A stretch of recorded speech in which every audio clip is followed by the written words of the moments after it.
Welcome to Arjun Bhagat Decodes or AB Decodes. Today we have Ambassador Ajay Bisaria with us. He was our ambassador to Poland, High Commissioner to Canada, and High Commissioner to Pakistan. Welcome, Ajay. We're meeting again after a few months. Situation in Pakistan seems to be more fluid than ever. Economically, it is in turmoil. Socially, it seems to be erupting. Balochistan, which has been fermenting for a long time, seems to be taking Pakistan to the brink. How do you view the situation in Balochistan, and also give us a little bit of a background about Balochistan and why that area is so strategic as far as Pakistan is concerned? Thanks, Arjun. Great to be back on your show. And well, Pakistan is the perennial flux country, so it's always very interesting to watch it carefully.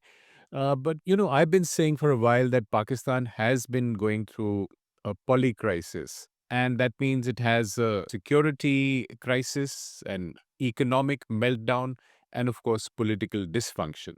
So all that makes it a dysfunctional state. And a perfect storm in some ways. Yes, and not necessarily a failing state, but a dysfunctional state which continues with that dysfunction. So, what we saw in March was an aggravation of a conflict in Balochistan, which has carried on really since partition, because this was seen as part of the fifth insurgency of the BLA, the Balochistan Liberation Army.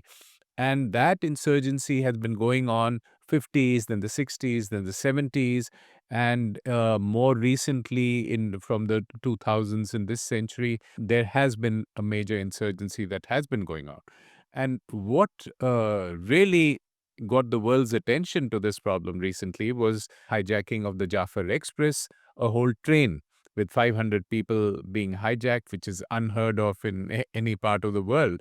And this just spoke to how serious the crisis has become and how little the writ of the state runs in Balochistan.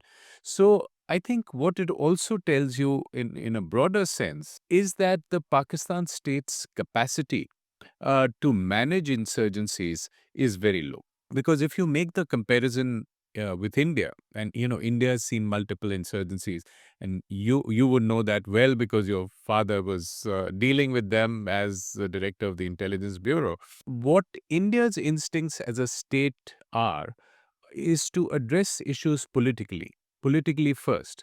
So normally insurgencies would have a political component and a military insurgent violent component. So you deal with the political component in a political way, which means you have elections, you have conversations, you have negotiations. The country doesn't have that kind of equilibrium right now. So, I mean, it has to be a military way, right? And that's what the army has been doing in Balochistan. Exactly. So, if your country is run by the army, and all you have is a hammer, then every problem is a nail.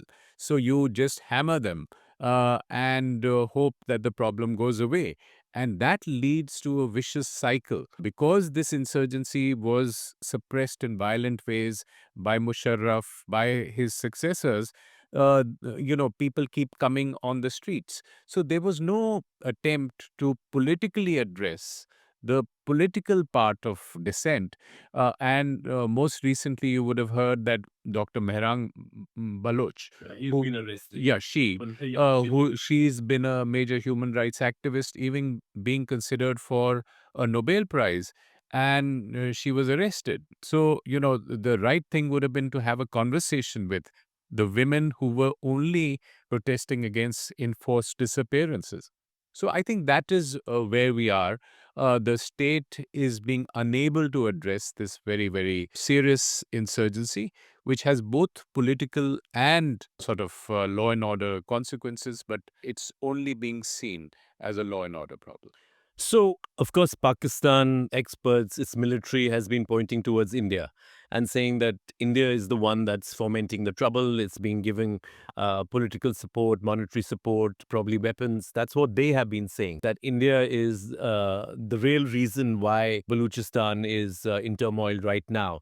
And of course, they say that it's also because of the China-Pakistan economic corridor, where China is investing a huge amount of resources and finances in that area. How do you view that? This is not a new accusation. This has been made for decades. And particularly since 2001, since 9/11, after the Americans came in, Pakistan had a strategic paranoia about Afghanistan. That, India was present there, and India was getting together with the Afghans to do a pincer move on Pakistan. So this is paranoia has been there, and there's no reason for it to continue after 2 decades, because this accusation is also made when we talk of the TTP and the Pashtun movements.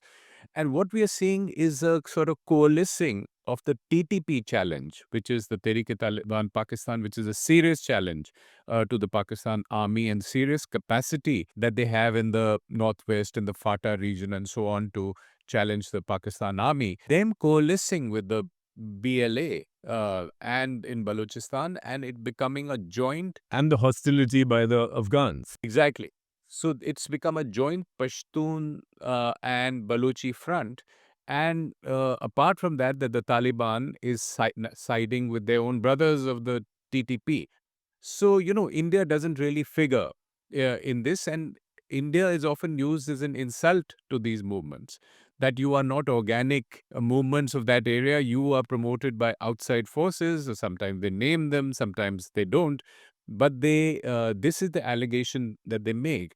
But, when you see thousands of people on the streets protesting peacefully also, in these movements, these are organic movements, and they can't be fomented by one country. As far as Balochistan is concerned, and it seems to be the template of the ISI and the Pakistani security establishment, where they pick up people and and they just disappear. So they call the half widows. There's so many women. The BBC recently did a very extensive report. How do you view that? I think it again speaks to the fundamental structural problem in Pakistan, which is the predominance of the army, and the army using its own methods to deal with either insurgencies or dissidents or any other different point of view.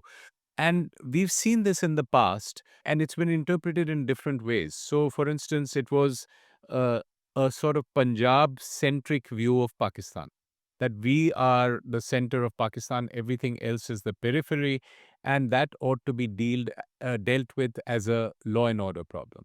So, in Balochistan, all these insurgencies fed on each other. There were insurgencies all through. Yeah, since the 40s, it's been going on. It's been going on since the 40s, and in 2006, there was a leader, Akbar Bukti, who was killed in Musharraf's time, and so on. Yeah, he was regarded as the king of the Baluches tribe. So there was a lot of unhappiness, and when the army uses a sledgehammer and a large number of people are killed, this is what we are seeing today is an organic reaction of the families, the women, the daughters coming out and talking about those enforced disappearances, and an organic leadership that develops, like this young woman, Dr. Mehrang Baloch.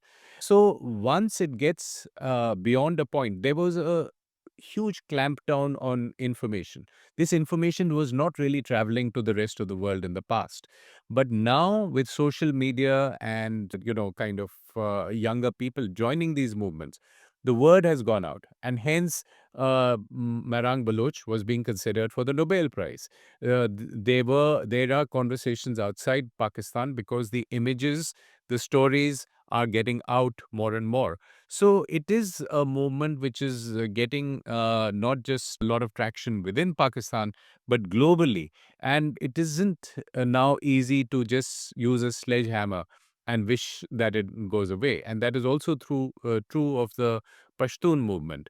So all these are seriously questioning Pakistan. And today in the Dawn, there's a writer who was a former High Commissioner here, Jahangir Ashraf Qazi. Yes. He said that maybe you need a Mandela moment. The writ of the army doesn't run into these provinces. So maybe you need a healing moment to actually reach out to those people. But is the army capable of it? Hello, everyone. Thank you so much for watching this clip on AB Decodes. As you know, we are taking a deep dive into some complex issues and decoding them for you. So don't forget to check out more content on our channel.